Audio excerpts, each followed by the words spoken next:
Welcome to 30 Minutes Away. How has your day been reading? It was sunny here in the southern skies, but it got clouded over, which means nothing to the writing room. Those chaps keep right on writing. You see what I just did there? My name is Matt, and for what it's worth, I have an interesting story for us. This one is about professional mourners. You know, people who cry at funerals as a job. And yes, this story is a comedy, but it takes an interesting twist and it raises some interesting questions. And no, I don't mean about the trophies for crying the loudest.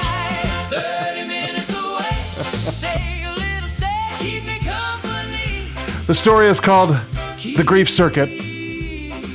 I'll see you on the other side. The deceased was reading The Pelican Brief. Dora Finch noticed this from her position at the podium, mid-sob, and filed it away as unprofessional without breaking her rhythm. The restrained continental sob was a 3-beat technique: chest, throat, eyes.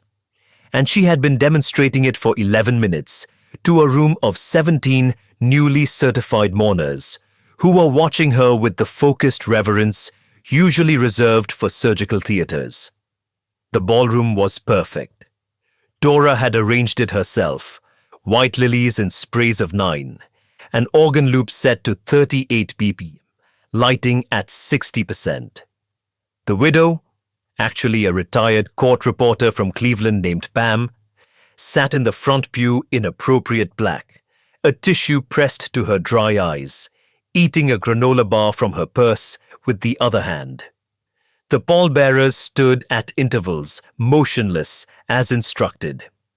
The deceased, Gerald Fitch, a volunteer who got continuing education credits for this, had shifted the paper back so it was behind his knee and technically out of sight of the audience, but Dora could see it from the podium. She wrapped the demonstration, pressed her own tissue to the corner of her eye in a gesture of finality, and addressed the room. The continental sob is never about volume. Volume is amateur hour. She paused to let that land. It's about the quality of the silence afterward. When you stop, the audience should feel the absence. That's the craft. 17 heads nodded. Pam ate her granola bar. Afterward, a young woman lingered by the doorway. A new certificate.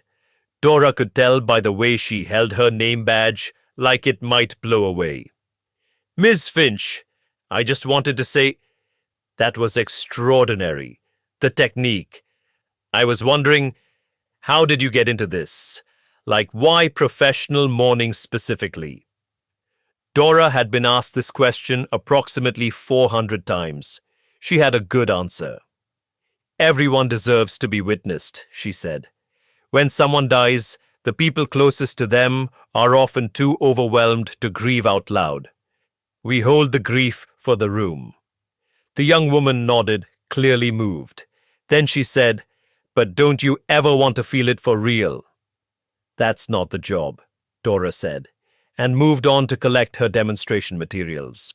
The Meridian Grand Hotel had been built in 1987 to host regional sales conferences and had never entirely recovered from the experience. Its lobby featured a mural depicting the industrial heritage of Akron in the style of someone who had only heard about murals secondhand, and its corridors had the particular smell, carpet cleaner, optimism, defeat, of every mid-range American hotel since the Reagan administration. This weekend, however, the Meridian Grand was magnificent. 400 professional mourners in black had descended on Akron, Ohio for the 34th annual conference of the International Association of Professional Mourners, and they had transformed the place. The complimentary tissue boxes at every registration table. The tote bags reading IAPM 2026 in memory of excellence.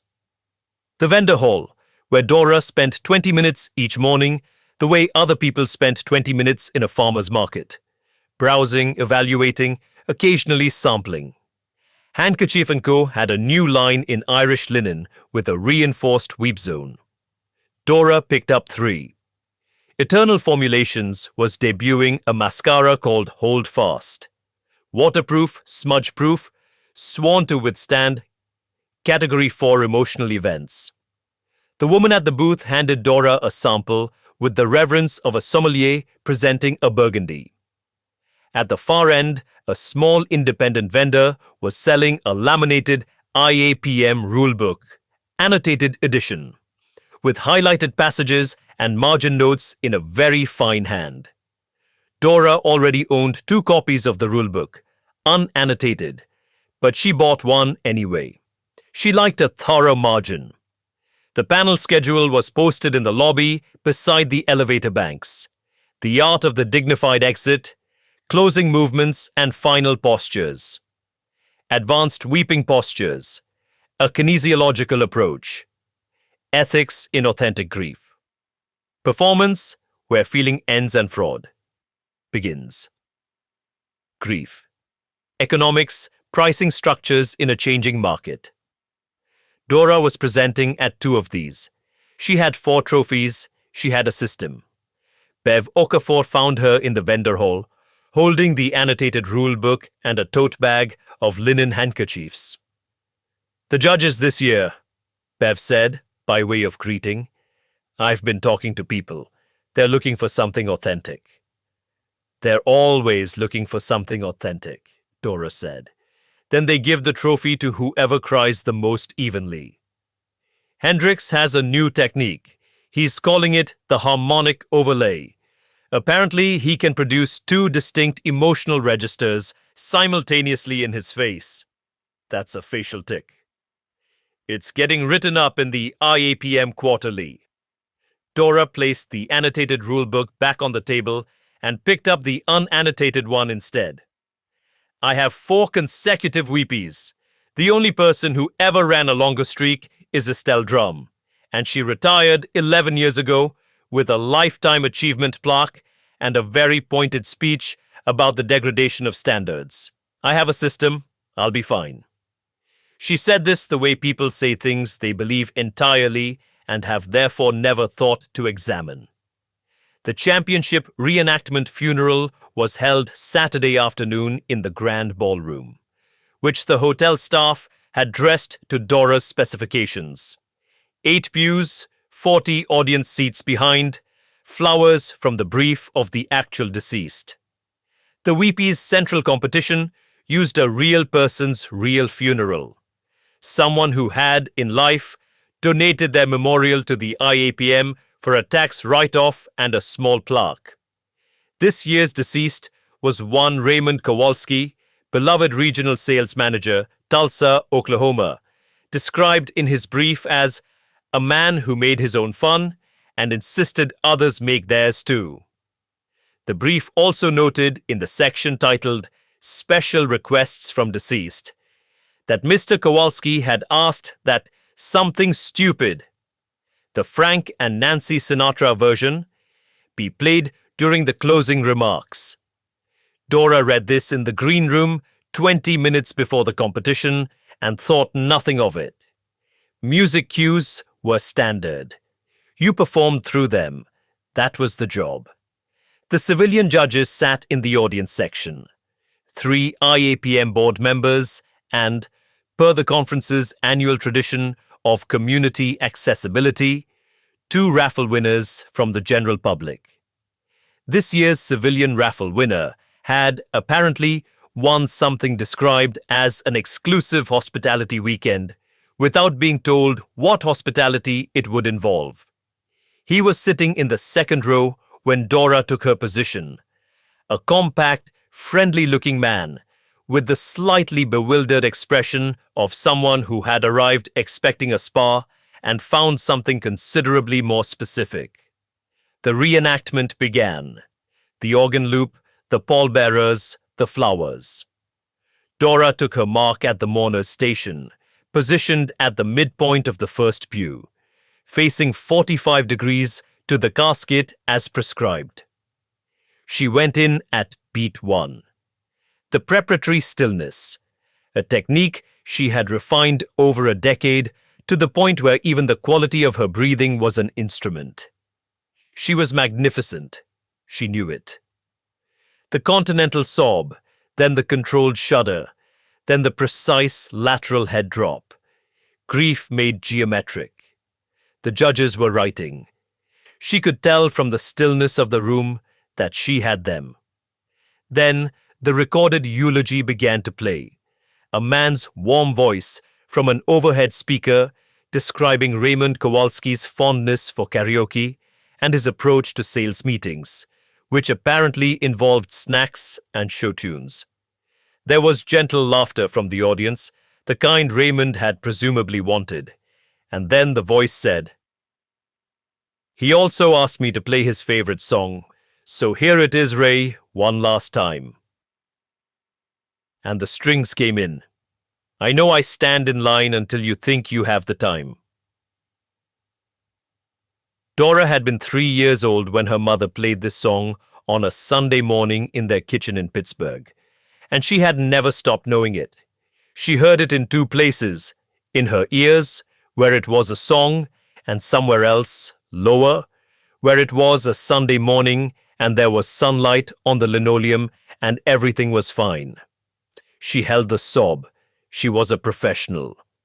And then the man in the second row, the raffle winner, the civilian, the bewildered man who had expected a spa, leaned slightly toward his neighbor and began to hum. Not loudly, not performing. Just a person who loved a song and couldn't hold it in. He caught her eye. His whole face was an apology that hadn't gotten started yet, because he didn't know there was anything to apologize for. Then he gave a small, involuntary, completely genuine shoulder shimmy, the reflex of a person who is, at their core, someone who shimmies. And Dora Finch, 4-time reigning champion of the Weepies, opened her mouth and laughed. It was not a polite sound. It was the kind of laugh that begins somewhere below the diaphragm and makes its own decisions about volume and duration. And it went up to the ceiling of the grand ballroom and came back down again. And all 40 audience members heard it, and all 3 board judges, and Hendrix Vane in the performers' waiting area offstage, and Bev Okafor, who was in the second pew and clapped a hand over her own mouth 1/2 second too late. The music played on. Raymond Kowalski's eulogy said something warm and slightly funny. Dora stood in the mourner's station, her hand over her face, and laughed until it stopped. Backstage was a specific kind of quiet. Can we call it a grief response divergence? Dora's conference handler, a meticulous woman named Carol, was consulting her phone. There's a subsection in the ethics guidelines about involuntary physical responses to emotional stimuli. It was a laugh, Dora said, a grief-adjacent response. Carol. It was a laugh. Bev was sitting on a folding chair, trying very hard to maintain the expression of a supportive friend, and largely succeeding, except around the eyes. Hendrix Vane came through the green room with the precise timing of someone who had been waiting in the hallway for the right moment. He was 31, and had the kind of face that read as sincere from a distance, and studied up close. He had once, at the 2023 Weepies, produced tears from his left eye exclusively for 11 minutes, which the judges had awarded a technical merit bonus. Dora, he said, with enormous warmth, I'm so sorry. If there's anything I can do. Thank you, Hendrix. I've asked the judges to withhold deliberation until Monday. Give everyone a chance to review the footage in context. He touched her shoulder briefly, the correct amount. Standards matter, but so does legacy. He left. Bev waited until he was gone. He asked them to withhold so he could file first, Bev said. I know, Dora said. She looked at herself in the green room mirror. Her mascara had held, hold fast, doing its job. Her posture was correct. She looked technically like a professional mourner at a professional conference, which she was. But she could still feel the laugh. That was the thing. Not the embarrassment of it. Or not only that, the feeling itself, the particular helpless aliveness of being undone by something that was not said at all. She had not felt that in years. She picked up the annotated rulebook from the folding table and began to read. The hotel bar was called the Meridian Lounge, and at 9 p.m. on Saturday, it contained 6 IAPM conference attendees and one man who did not belong. "I really am sorry," said the man who did not belong. He had found her at the end of the bar, which she suspected was not coincidence. "I didn't know. I thought it was... I wasn't sure what it was, honestly. Some kind of performance thing, but I didn't know it was a competition. I just really like that song." "You won a raffle," Dora said. "I win a lot of raffles. It's my main skill." He held out his hand. "Matt, I'm from Nashville, so the music thing is maybe an occupational hazard. I do not work in music," he added quickly. "I do something with spreadsheets, but I grew up with a lot of music." Dora had intended to be cold. She had rehearsed in the elevator ride down the precise temperature of the conversation she was going to have. Civil, brief, blameless on both sides, concluded within 10 minutes. She would then return to her room and file the formal protest she had already drafted in the Notes app on her phone. She stayed for 2 hours. It was the way he asked questions, actually waiting for the answers, not reaching for the next thing to say. It was the way he'd listened to the whole explanation of the IAPM, the history, the structure, the weepies, without once suggesting it was unusual, which was either good manners or genuine curiosity, and turned out, she thought, to be both. "So when you're at a real funeral," he said eventually, is it different, knowing the craft?" "I observe," Dora said. "I note technique. Whether it's appropriate, what's landing, what isn't." "That sounds exhausting." "It's professional habit." He nodded, turning his glass. "I went to my college roommate's funeral last year. Davis. He died in March, very sudden, 54 years old. And the family had this whole thing planned, very formal. And then his brother got up to speak and started telling the story about Davis trying to sneak a full-size refrigerator into their parents' house for a party and getting it stuck in the doorframe for 6 hours. Matt smiled, and it was the kind of smile that had something real underneath it. Everybody laughed. It came out of nowhere, and then everybody just laughed. And I remember thinking it was the most alive that room had felt, like Davis was there for a second. Dora held her glass. The bar was quiet around them. "We're not supposed to laugh," she said finally, "at funerals, in our professional capacity." "Right, sure." He finished his drink. "I guess I just think not every true thing is sad, even at a funeral." He said goodnight. She sat at the bar for another 20 minutes. By Sunday morning, the formal protest had done what formal protests do at small professional conferences. It had become everybody's problem simultaneously. The IAPM had, in its 34-year history, never had a sitting champion disqualified mid-competition. The rulebook, Dora had now read all 412 pages, including the annotated margins, addressed involuntary responses to stimuli in section 14.7b, which was about as helpful as a map drawn by someone who had never been to the place it described. 3 judges had filed a grievance. Bev had a counter-petition with 62 signatures. The vendor from Handkerchief and Co. Prawns had come by Dora's door with a basket of linen samples and a note that said simply, "Solidarity," which Dora found both touching and logistically unclear. At breakfast, Matt was at the buffet, loading a plate with the focused contentment of a man who has decided the pastries are the only thing he fully understands about his current surroundings. "There are people arguing in the hallway about your case," he said when Dora sat down. "I know." The older woman, grey hair, very straight posture.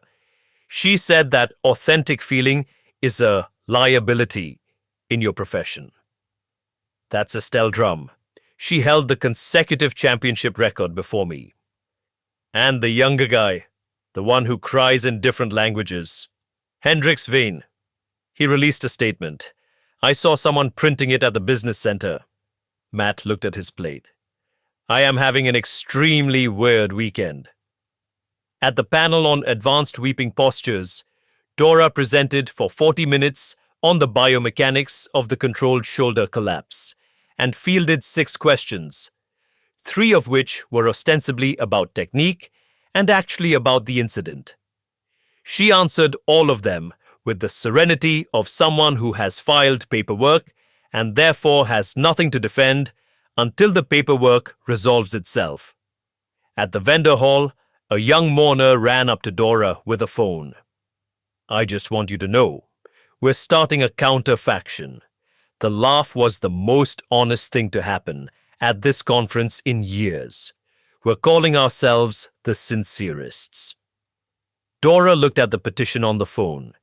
It had 47 signatures. "Don't call yourselves the Sincerists," she said. "Call yourselves something with better acronym potential." At the cocktail hour, the evening reflection gathering, technically, but everyone called it the cocktail hour. Matt appeared again, holding a glass of wine and watching the crowd with the careful, delighted attention of a man who has wandered into a foreign country and decided to love it before he understands a word. "I have decided," he said, "that this is the most interesting thing I have ever accidentally attended." "It's usually less eventful," Dora said. "I doubt that." The appeal panel met at 10 a.m. Monday in Conference Room C, which was also booked from 2 to 4 for a seminar on estate planning that had nothing to do with the IAPM, but whose participants had spent the weekend watching 400 people in blackmail around the lobby with increasing alarm. Dora made her case. 4 consecutive championships, 87 professional engagements per year, no prior violations. The involuntary response had been triggered by an external stimulus outside standard competitive parameters, namely a civilian judge's non-professional conduct. She did not say Matt's name. She would not do that to a man whose only crime was loving a song. The panel listened. They had the expressions of people who have been asked to rule on something the rulebook never imagined. "Ms. Finch," said the chair, a woman named Dr. Haverstock, who ran the IAPM Ethics Committee and wore her reading glasses on a chain that meant business. "We acknowledge your record.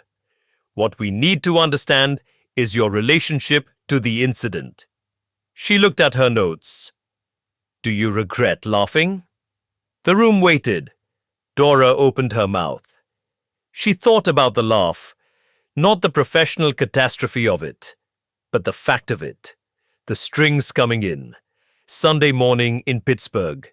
Matt's shoulder shimmy, his absolute, helpless, unperforming joy at a song he loved. She closed her mouth.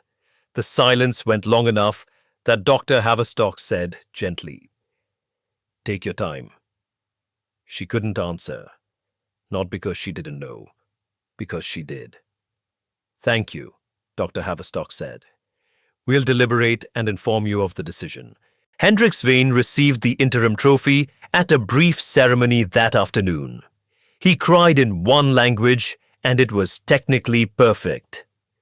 He said that he hoped the deliberation process would reflect the IAPM's commitment to excellence, and that Dora Finch's legacy spoke for itself, and that he looked forward to a resolution that honored the profession. It was a good speech. Dora suspected he'd been holding it in reserve for a while. Estelle Drum found her in the corridor afterward. Estelle was 74 and had the posture of someone who had been correcting other people's postures for decades. Her record was 6 weepies, a plaque, and a chapter in the only published history of professional mourning. Dora had idolized her, professionally, since she was 26. "You know why distance is in the code," Estelle said. Not a question. She had stopped in front of Dora and stood there like a monument. "I know the argument. They hire us because grief is uncontainable. We contain it. If we can't control ourselves, what use are we?" She fixed Dora with the look of someone who believed very much in what they were saying. "You can't contain what you haven't processed, Dora. Whatever got loose in that ballroom, it came from somewhere in you." "I know," Dora said. She said it the way people say things when they have just understood them for the first time. Bev brought the decision that evening. Disqualification upheld. The streak was over. "I'm sorry," Bev said. She meant it entirely. Dora sat down on the edge of the hotel bed. The 4 photos of 4 consecutive trophies lived on her phone in an album called Circuit. She looked at them. "Bev," she said, "when was the last time you cried at a funeral? A real one?" Bev sat down beside her. "My aunt, 2019. Not a job, for real." "That was for real." Bev paused. "Why?" Dora looked at the trophies. "I can't remember mine. I've been to 43 funerals in the last year. I can tell you the pacing of every single one, the flower arrangements, whether the music cues were appropriate. I cannot remember the last time I—" She stopped. She wasn't going to cry. That wasn't what this was. This was something quieter and more final. "I got so good at it." Bev didn't say anything. There was nothing to say. The hotel chapel was small and poorly lit, and clearly an afterthought, installed in what had previously been a storage room, and not entirely unstorage room-like in atmosphere. It had 4 pews, a small stained glass window depicting something that might have been a dove, or might have been a pigeon given the proportions, and a votive candle holder with a handwritten sign that said, "One Candle Honor System." Dora sat in the second pew and thought about her brother. His name was Owen. He had died 20 years ago, 23 years old, and she had been the only one who cried at the funeral. Their mother had gone somewhere very still and unreachable. Their father had stood with his hand on the pew and stared at the middle distance. The aunts and uncles had milled with the focused purposefulness of people who needed something to do. And Dora, 22, had cried out loud in the way you cry when you are not thinking about crying at all. When it simply arrives and there is nothing to do but let it. Afterward, her aunt had squeezed her hand and said, "Thank you." And she hadn't understood what she was being thanked for, except that the room had seemed to breathe. She had thought, "I could do this. I could be useful here." She had become good at it. Then she had become the best at it. She had won 4 trophies and given the room permission to breathe at 87 funerals a year. And somewhere between then and now, she had learned to perform what she used to feel. And the performance was so good that she had stopped noticing the difference. The laugh wasn't a mistake. It was a sound she'd been storing for years without knowing it. She heard footsteps. Matt was in the doorway, with his overnight bag, which meant he was checking out. He stopped when he saw her. "Sorry," he said. It's on the way to the parking lot, kind of. If you take the wrong hallway." He looked at the pigeon window. "Nice chapel." "It's not really." "No," he agreed. He sat down in the pew in front of her and turned to face her over the back of it. "I heard about the decision. I'm sorry. You didn't do anything. I shimmied at the wrong moment." "You shimmied exactly when you felt like shimmying," Dora said. "That was the whole problem. It was very contagious." He smiled. She almost did. "For what it's worth," he said, "that laugh was the most human thing I saw all weekend. And I watched 400 people cry." He stood up, shouldered his bag. He dug a business card out of his jacket and set it on the pew beside her. It said, "Matt."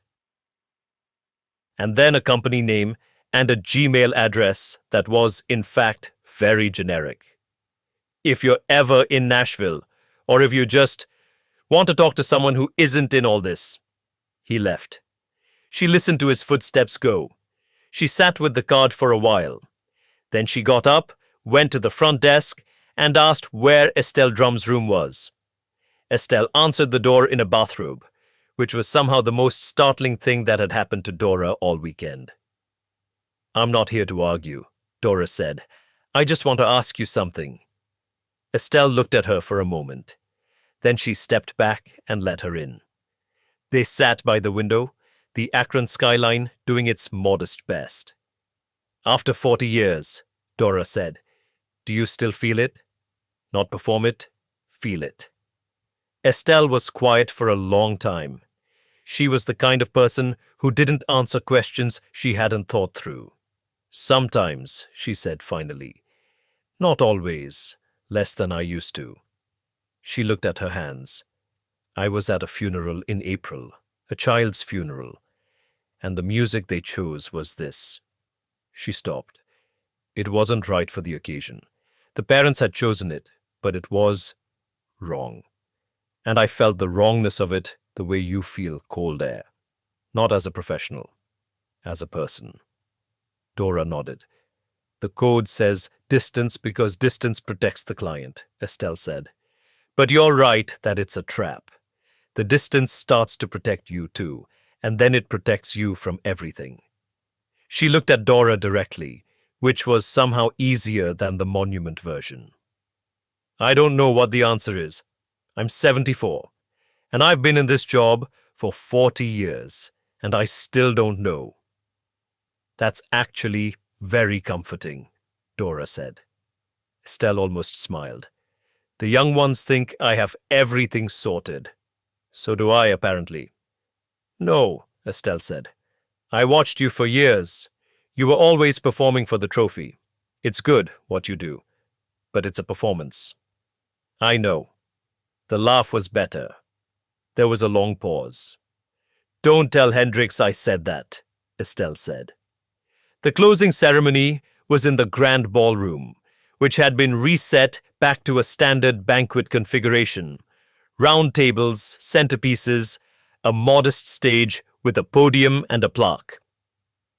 Hendrix accepted the Weeping Willow Award, the trophy, 3 feet of engraved walnut, with a brief, graceful, genuinely well-structured speech about the honor of the craft and his gratitude to the organization. He was good. He was very good. Dora, sitting at the third table with Bev, watched him and acknowledged this without resentment, which felt like its own kind of progress. Dr. Haverstock returned to the podium. "We'd like to ask Dora Finch, 4-time consecutive champion, to say a few words as our outgoing title holder." Dora stood up. She had not prepared anything. This was not a problem she had ever had before. "The job is to witness," she said. The room was quiet. "I've been thinking this weekend about what that means. I think I forgot for a while that witnessing means being present, not just technically accurate." She looked out at the room. 400 people in black, some of them nodding, some of them very still. Hendrik's vein with an expression she genuinely couldn't read. Anyway, thank you for 4 good years. She sat down. The younger faction, the ones who'd been calling themselves the sincerists despite her advice, began to clap. Then some others. Bev was clapping. Estelle, at the back of the room, was not clapping, but was also not clapping, which Dora decided to take as a triumph. Bev leaned over. What are you going to do now? Dora thought about it. She thought about Owen's funeral, and the room breathing, and her aunt's hand on hers. She thought about Matt's roommate Davis, and the refrigerator stuck in the doorframe, and the room coming alive for a moment with something that was not sad. I think I need to go to a funeral, she said. A real one, for someone I actually know. Bev looked at her. Is that a metaphor? No, Dora said. My neighbor's husband died in April. I sent a card. I think I should have gone. The lobby of the Meridian Grand on Monday morning was something to see. 400 professional mourners checking out simultaneously. Rolling suitcases, luggage carts, tote bags from the vendor hall, complimentary tissue boxes tucked under arms. The registration desk was running a system of quiet, practiced efficiency. The concierge was helping a woman who had lost her specialty handkerchief sample kit and was describing it with the urgency of a missing person report. Dora came through the lobby in jeans and a blue linen shirt. She had packed the black dresses at the bottom of her bag. She had Matt's card in her back pocket. She did not have a trophy. The PA system was playing something soft. One of those licensing-cleared hotel songs, melodic and slightly anonymous.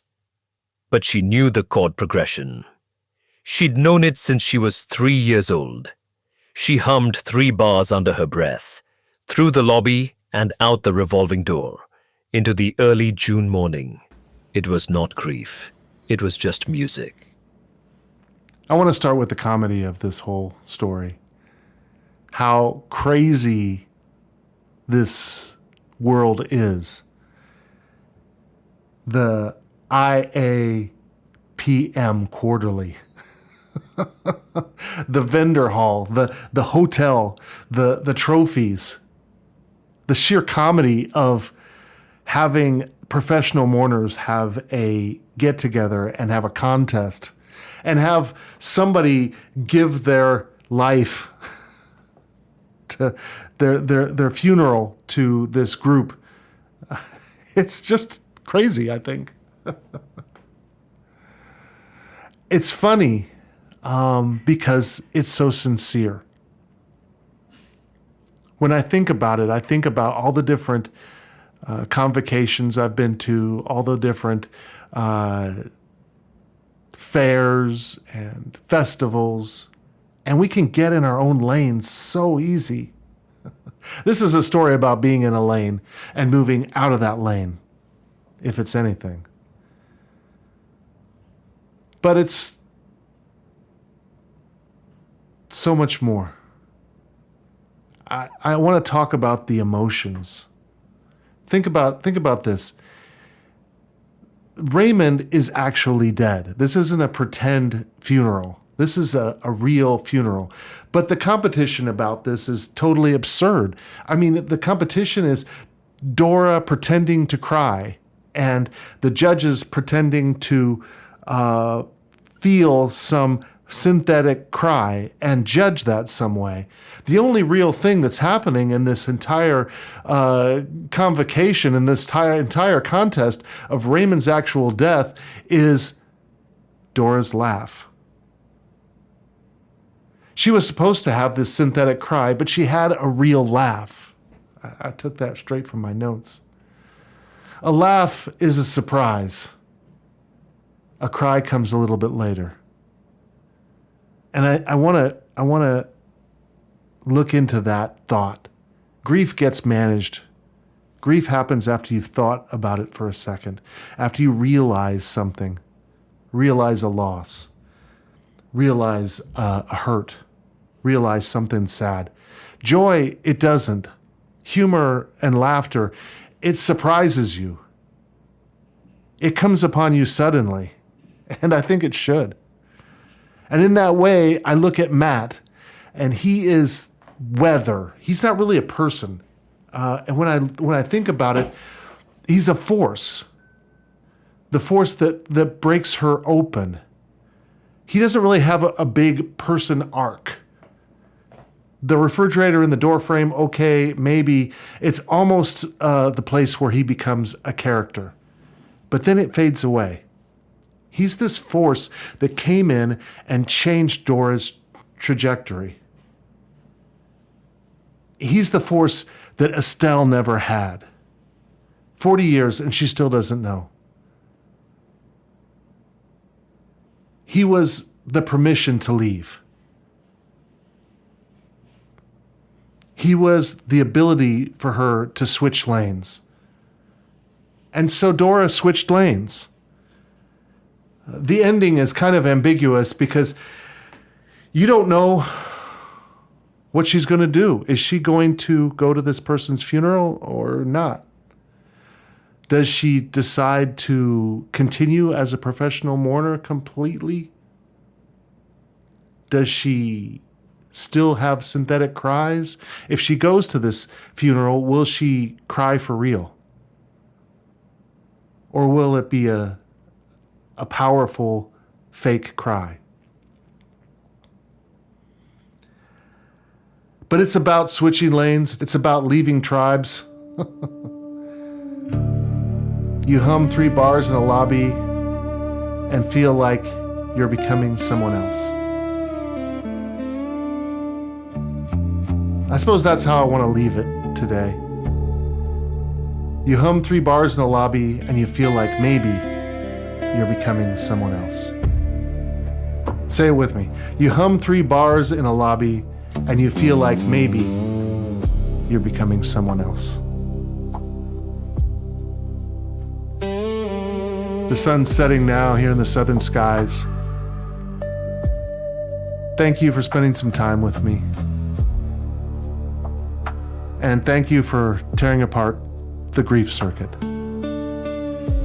For any correspondence, just email podcasts@pipchi.com. That's PIPCHI.com.